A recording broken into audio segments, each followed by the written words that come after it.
Esa noche soñó con algo que no se atrevía ni a nombrar, no era una pesadilla, tampoco un recuerdo.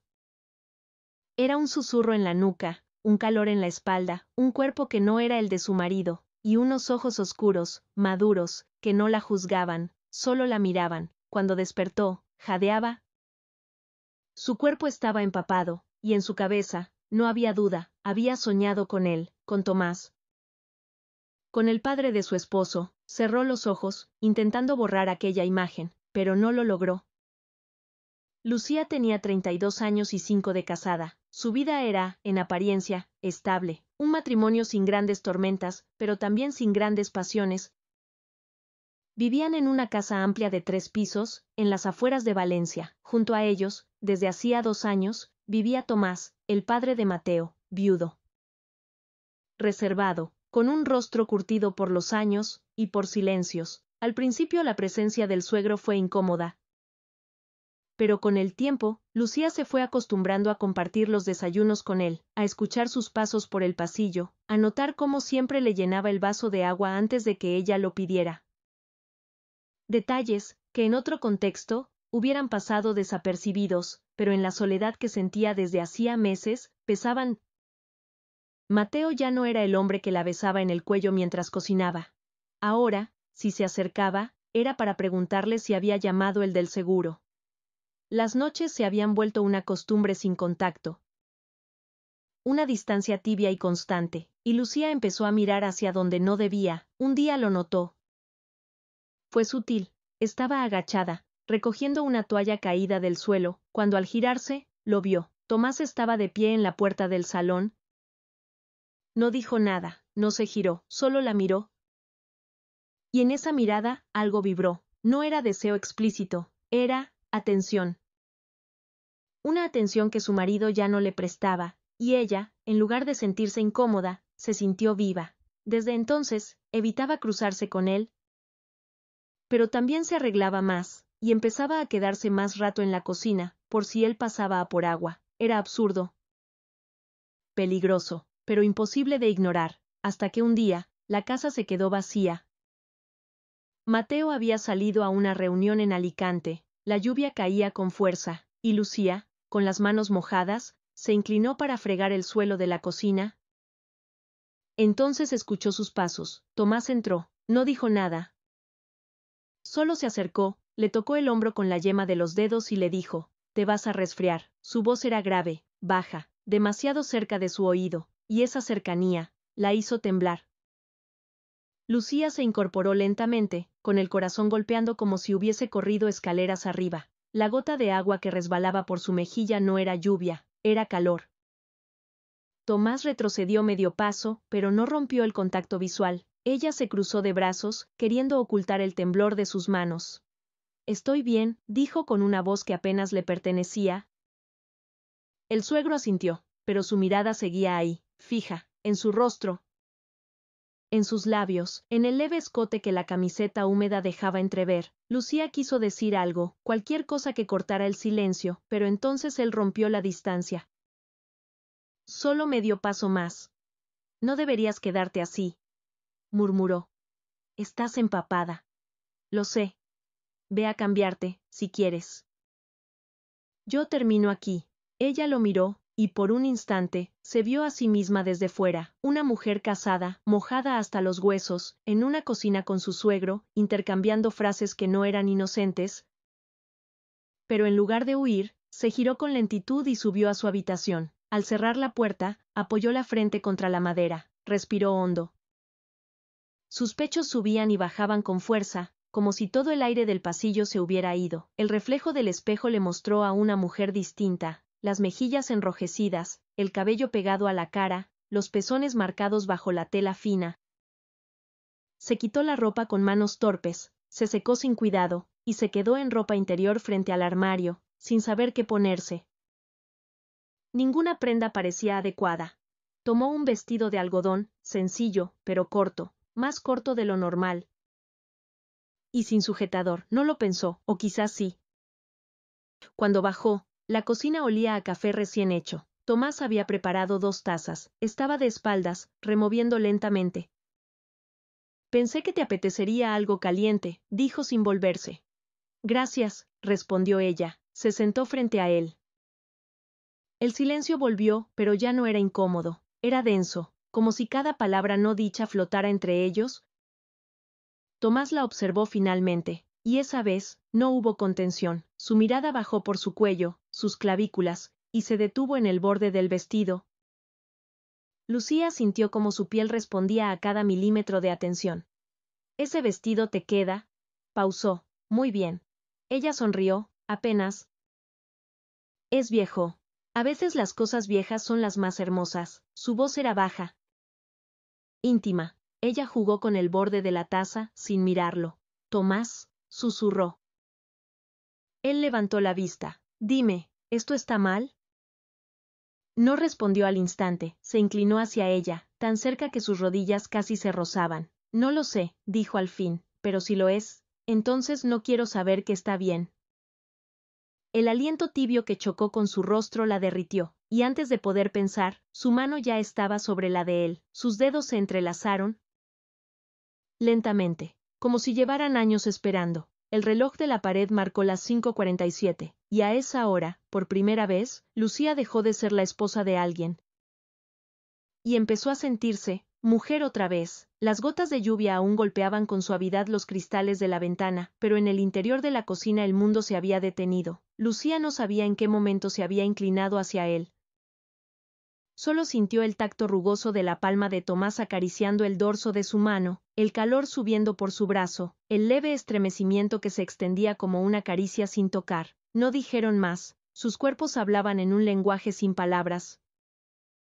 Tomás se levantó, lento, rodeó la mesa sin apartar la vista de ella. Lucía no se movió. Solo bajó la mirada, como si sus propias piernas no respondieran, hasta que sintió sus dedos bajo el mentón, obligándola a mirarlo. Eres hermosa, susurró.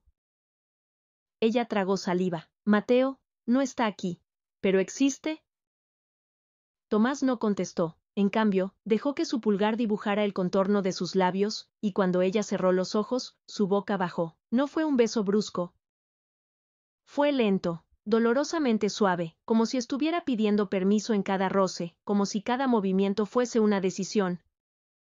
Lucía respondió, no con palabras, sino con los labios entreabiertos, con los dedos enredándose en la camisa de lino que él llevaba, con el pecho subiendo y bajando, ansioso. El mundo se volvió pequeño. El sonido del café enfriándose en las tazas, la madera crujiente del suelo bajo sus pies, y el gemido ahogado de ella cuando él le besó el cuello. No deberíamos, murmuró. Lo sé, dijo él, entre respiraciones, pero no quiero detenerme. Entonces, la levantó, con una firmeza que no coincidía con su edad. Lucía rodeó su cuello, sintiendo cómo el aire le faltaba y, al mismo tiempo, no lo necesitaba. Caminaron por el pasillo, dejando atrás la cocina. Sus pies descalzos rozaban la alfombra, su respiración temblaba en el hueco de su oído. La llevó hasta la habitación de huéspedes, la que siempre permanecía cerrada, y allí, entre las sábanas que olían a madera vieja y soledad, sus cuerpos se encontraron. No hubo palabras. Solo el sonido de dos almas fundiéndose en un silencio eléctrico. Sus dedos recorrieron memorias que no existían. Su piel habló del deseo contenido por años, de la carencia, del hambre. Lucía no cerró los ojos, quiso mirar cada gesto, memorizar cada rincón del cuerpo que no le pertenecía, pero que en ese instante la hacía sentir completa. Y cuando el último suspiro se deshizo entre sus labios, ambos supieron que no habría regreso, que algo se había roto, o despertado, y que la noche aún no había comenzado. El silencio después fue más fuerte que cualquier gemido. Lucía se quedó tendida, con las sábanas apenas cubriéndole las piernas, mirando el techo como si en él pudiera encontrar respuestas. Tomás, a su lado, respiraba con calma. Como si aquel acto hubiese sido inevitable, o natural. Esto no puede repetirse, dijo ella en voz baja. Pero ni ella misma creyó sus palabras, su cuerpo aún ardía, aún podía sentir la presión de sus manos en su cintura, el roce de su barba en la curva del cuello, el temblor en sus muslos cuando él susurró su nombre. Lo sé, respondió él, pero tampoco hizo ademán de moverse. Solo alzó el brazo, y ella, como empujada por un impulso que no entendía, apoyó la cabeza sobre su pecho. Se quedaron así, minutos, horas, o tal vez solo segundos disfrazados de eternidad, hasta que el sonido del motor de un coche quebró el hechizo. Lucía se incorporó de golpe. Mateo se vistió deprisa, recogiendo el vestido del suelo y alisándolo con manos torpes. Tomás se sentó en el borde de la cama. No la detuvo, solo la miró, y en su mirada no había arrepentimiento, solo fuego que no se apagaba. Ella salió de la habitación sin mirar atrás. Cuando Mateo entró por la puerta principal, Lucía ya estaba en la cocina, fingiendo cortar zanahorias. Sus manos aún temblaban. El cuchillo golpeaba la tabla con un ritmo irregular. ¿Todo bien?, preguntó él, dejándole un beso rápido en la mejilla. Sí, solo, cansada, respondió sin girarse. Mateo dejó el maletín y subió a ducharse. Lucía se apoyó en la encimera, intentando recuperar el aliento que la traicionaba. Esa noche, la cena fue silenciosa. Tomás casi no probó bocado. Mateo hablaba de su viaje, pero Lucía no oía nada. Cada palabra parecía lejana, como si viniera de otra habitación. Cuando Mateo se fue a dormir, ella salió al jardín. La luna se colaba entre las hojas del limonero. El aire olía a tierra mojada y algo más, algo suyo. Tomás apareció minutos después. No dijo nada. Solo encendió un cigarro y se quedó a su lado. No quiero perderte, susurró él. Lucía tragó saliva. Nunca me tuviste. Él giró la cabeza y la miró. Entonces, déjame tenerte ahora. Lucía sintió el vértigo, como si estuviera al borde de un abismo, pero en vez de alejarse, dio un paso y luego otro, hasta que sus dedos volvieron a encontrarse, y esta vez, no hubo cama ni sábanas, solo la pared del jardín, la piedra fría contra su espalda, y el calor de él devorándole la boca. Las manos de Tomás se deslizaron por debajo del vestido. La tela subió como una ola, y la brisa nocturna acarició su piel desnuda. Lucía no luchó. No se resistió, porque en esos segundos ya no era la esposa de nadie, era solo deseo. Era solo ella. La madrugada se deslizaba silenciosa entre los muros de la casa, pero en el jardín, el tiempo se había detenido. Lucía jadeaba contra el cuello de Tomás, mordía sus labios, mordía el miedo.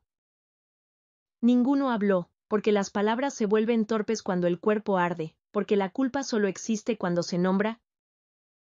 Y esa noche, ellos eligieron el silencio. Cuando regresó a su habitación, Mateo ya dormía, o fingía dormir.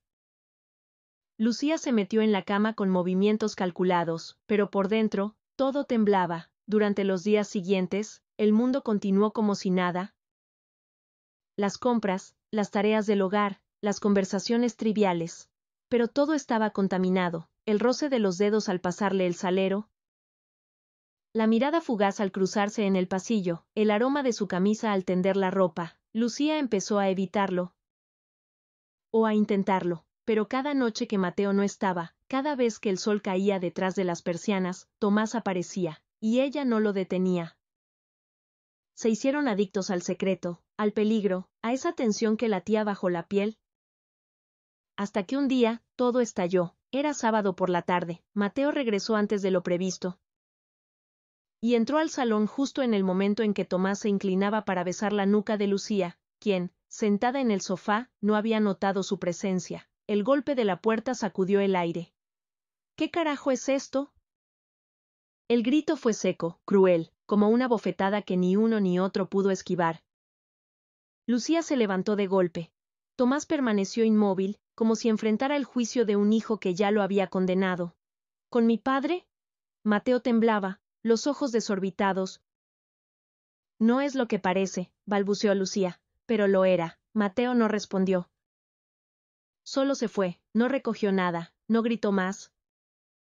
Se fue. Esa noche, el silencio se volvió insoportable. Lucía se encerró en su habitación.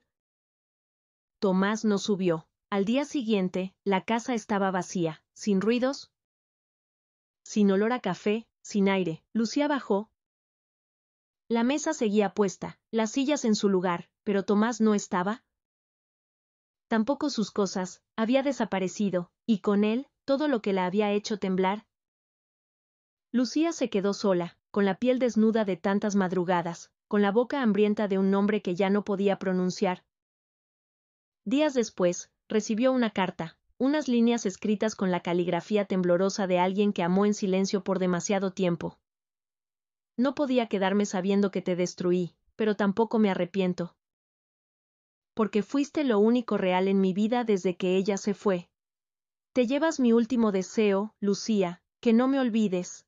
Ella dobló la carta con dedos que aún olían a él, y la guardó en el cajón más profundo, junto a los secretos que solo el cuerpo recuerda. Si esta historia te atrapó, no olvides suscribirte al canal, activar la campanita y regalarnos un me gusta.